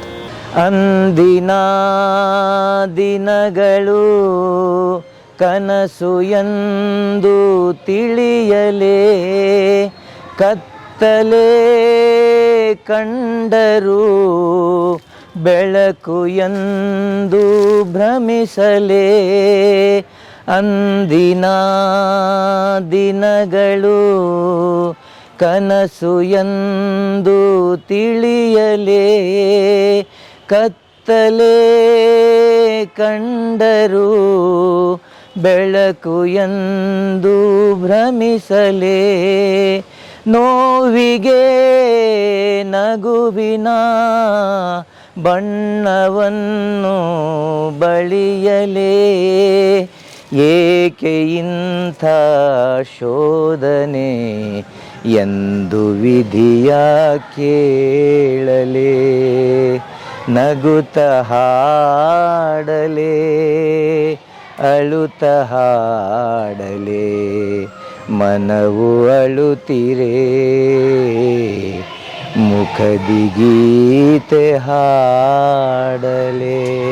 ಅದ್ಭುತವಾಗಿ ಹಾಡ್ತೀರಿ. ಹಾಂ, ಶೋಕೆ ಗೀತೆ ಸಾಕು, ಇನ್ಮೇಲೆ ಒಳ್ಳೆ ಗೀತೆ ಬರಲಿ, ಬಾಳಲ್ಲಿ ಬೆಳಕು ಬರಲಿ. ಹಾಂ, ಧೈರ್ಯವಾಗಿರಿ. ನೀವು ಸೈನಿಕರು ಹೇಗೆ ಇರಬೇಕು ಅಲ್ವಾ? ಇದೊಂದು ಸಣ್ಣದು ನಿಮಗೆ. ಸೈನಿಕರಿಗೂ ವಯಸ್ಸಾಯ್ತಲ್ಲ. ಸೈನಿಕರಿಗೂ ವಯಸ್ಸಾಯ್ತಲ್ಲ. ಇರಲಿ, ನಮ್ಗೆ ಭಾಳ ಹೆಮ್ಮೆ ಆಗುತ್ತೆ. ನೀವು ಗಡಿ ಕಾದಿದ್ದೀರಿ, ದೇಶ ಕಾದಿದ್ದೀರಿ ಅಲ್ವಾ? ನಿಮ್ಮ ಸೇವೆ ಅಪಾರ. ಹಾಗಾಗಿ ನಾನು ಬಂದು ನಿಮ್ಮನ್ನು ಇಂಟರ್ವ್ಯೂ ಮಾಡಿದ್ದು ಭಾಳ ಖುಷಿ ಆಯಿತು. ನಿಮ್ಮ ಮಗನಿಗೆ ಒಳ್ಳೆ ದಿನಗಳು ಬರಲಿ. ಅದೇ ಆಶೆಯಲ್ಲಿ ಆಗಲಿ ಆಗಲಿ, ಆಗುತ್ತೆ. ದೇವರೊಬ್ಬ ಇದ್ದಾನೆ ಅಲ್ವಾ? ಭರವಸೆ ಕಳ್ಕೊಳ್ಳೋದು ಬೇಡ ಅಲ್ವಾ? ಹಾಂ, ಥ್ಯಾಂಕ್ ಯು ಸರ್.